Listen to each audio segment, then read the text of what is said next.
City Council Speaker, mayoral candidate Christine Quinn. Speaker Quinn, it's great today. Nice to see you.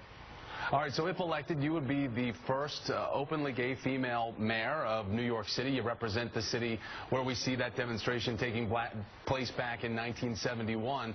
When you look at what's taking place this watershed week for the Supreme Court, what does that mean to you and your family? Well, it's just remarkable. I mean, it's amazing how far we have come because of the hard work and activism of the people like the ones you just had up on the screen. And in a very short time, if you think about the course of history, we have an incredibly huge question that will make all families like mine equal in the United States before the Supreme Court. We have a moment where the Supreme Court can make a decision and send a message that the United States of America embraces all families equally under the law. That is a huge moment for our country to move forward to really become a more perfect union.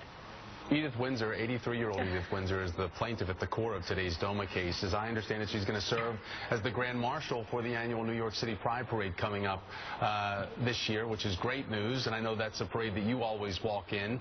But this woman was denied the benefits that would have been afforded to a heterosexual couple when her wife died. She suffered a large financial loss. Some have called DOMA, Speaker Quinn, the epitome of big government. Among the lines today, a piece in Salon asked whether bigotry is too big to fail. What do you make of that? Is bigotry too big to fail? You know, look, Edie's case, and she's such a wonderful woman. It is, look at the story there.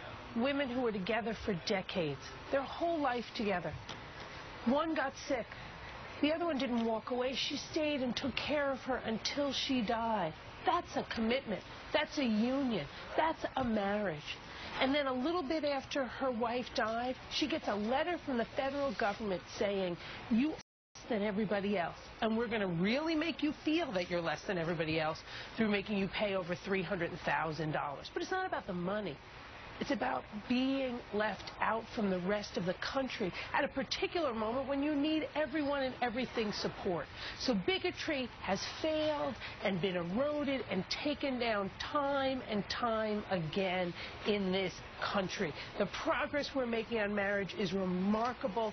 Edie's bravery is part of what's compelling us forward, and I believe we're going to see bigotry further taken down by what happens in the court. We should know from the court at the end of June when they come back with rulings on Prop 8 and